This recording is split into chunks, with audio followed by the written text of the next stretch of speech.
Hi guys, it's me again. Today I wanted to talk to you about maintaining length.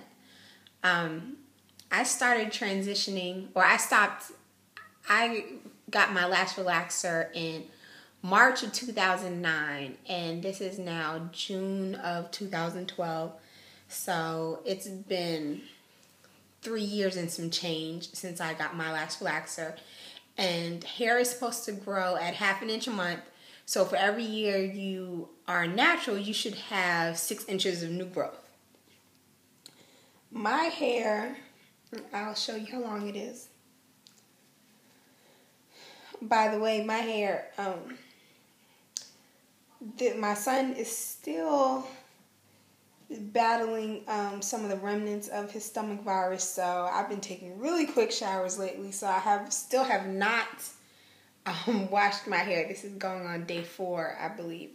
So I had my hair up in a bun today. Maybe I'll do a video later for you on a more thorough video on finger detangling, so you could see how I finger detangle through this mess right here. So just to show you where my length is now, I'm going to grab a piece. I'm just grabbing a piece of hair. Pretty tangled.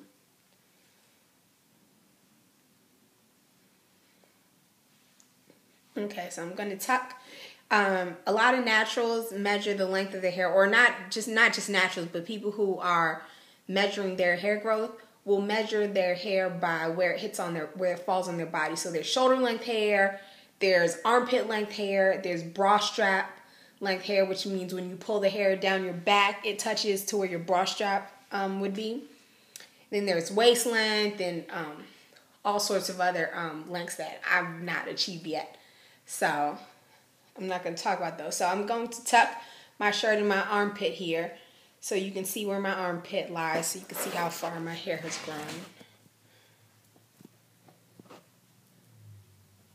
So my hair is just past armpit length, and in the back, if I pull it, just pulling my hair so I can show you where it falls on my bra strap, and then I'm just going to hold my head in a natural straight position. My hair is to here. Now, the top of my bra strap is where the tip of my nail is touching, right here. And this is the bottom of my bra strap. So it comes to the bottom of my bra strap.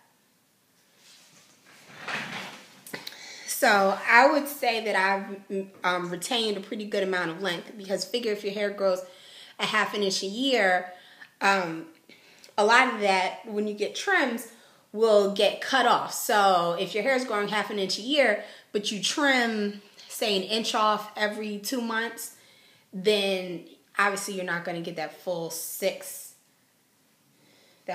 inches of hair growth. I was just thinking about the math if you get any hair growth at all.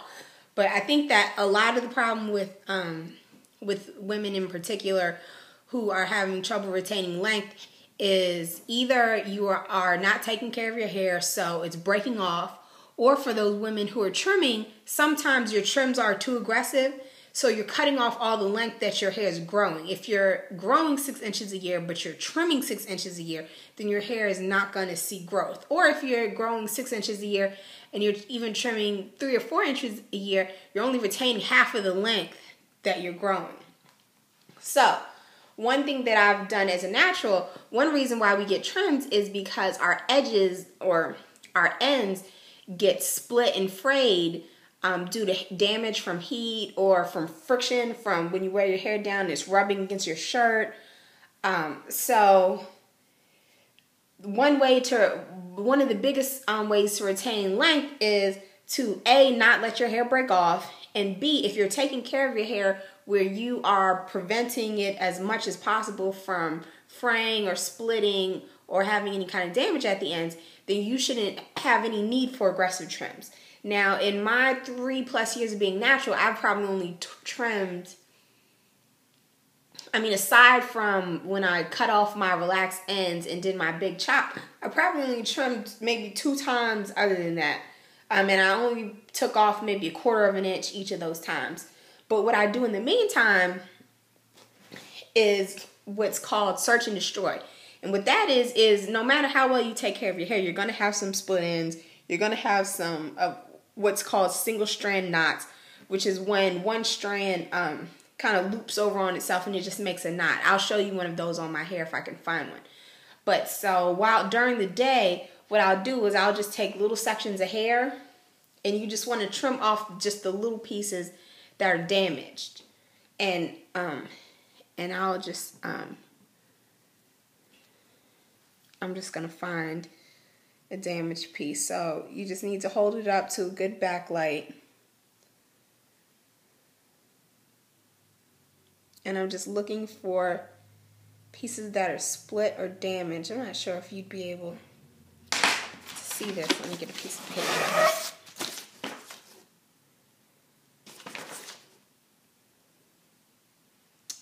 Let me find one that's more frayed. So I'm holding my hair up to the light in front of a computer screen or a white backlight is good. And here I found a single strand knot. If you can see that. See that little knot at the end? So what you want to do is when you find little knots like that or split ends, snip it off. So what I would do is during the day, I do this probably for 10 minutes every day. I just take sections of my hair and I just hold it up to white light and I just look and I just find little pieces, and if I find a split, I just snip off the corner of the hair. You're just snipping off the teeny little pieces, and that's called search and destroy. And maybe in 1 week, I might get through like the front quarter of my hair. But like I said, I do this for like 10 minutes a day. It doesn't take long, and it actually becomes kind of a stress reliever after you get used to it. And I do that daily, and it maintains. And every day I get a different section. You know, I move around my head in whichever direction I want to, and you know, gradually you're covering the whole surface of your head, and you're trimming off those little split ends and knots and anything else that would result in damage or frayed hair. So that is how I retain my length. And also another tip is the reason why search and destroys have been so successful for me is because I've avoided heat. I probably straighten my hair maybe once every 2 to 3 months or so. And there are plenty of naturals who straighten their hair even less than that or not at all. So, I mean, I'm not saying that my methods are, you know, the end all be all.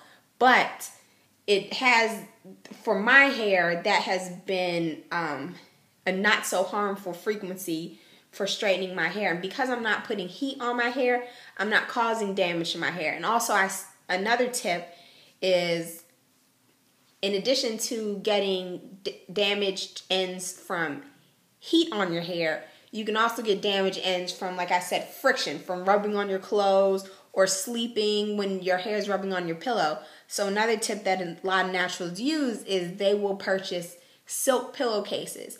And the silk pillowcases are smoother, so your hair strands will, you know, slip past them. They won't get caught in the fibers of the pillow. That prevents friction on your hair. So either wrapping your hair at night or putting it up with a scarf, sleeping in a satin bonnet, or if you're like me and none of that stays on your head at night, then you can purchase a satin pillowcase. So even when it slips off, or if you just want to lay your head on your pillow and go to sleep, that satin pillowcase will protect your hair. Another tip is, as I said, the co-washing. That keeping your hair moisturized will keep your ends from splitting too much. So co-washing, I probably co-wash my hair once every other day or so. On busy weeks, it might take me 4 days to do it. I think the longest I've ever gone is maybe 5 or 6 days. I don't think I've even made it a full week without at least co-washing my hair. And it's not a big deal because now I'm natural, my hair just air dries. So I don't have to go through the blow drying and the flat ironing and all that. So that's what I would recommend for you if you're trying to see length, you're trying to let your hair grow. Then just be easy with the damage on it. Take it easy with the heat. Don't try not to straighten your hair too much. Try to embrace your curls. And if you don't want to wear it out curly, then you can wear it in protective hairstyles such as buns.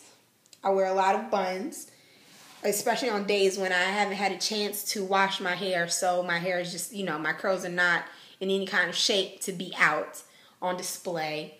Or, different updos, or some ladies get braids are good protective styles for them, but for other people, braids break off their hair, so you'll have to see what your hair is happy with. But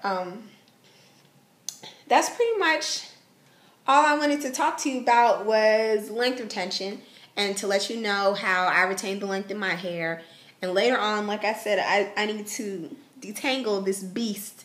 So I'll do another video on finger detangling so you can see when you have more significant tangles, what it's like. And also, I will probably eventually do a video on straightening your hair and how to do it with, how I do it with as little heat as possible. I'm sure there are ways that you can do it with even less heat.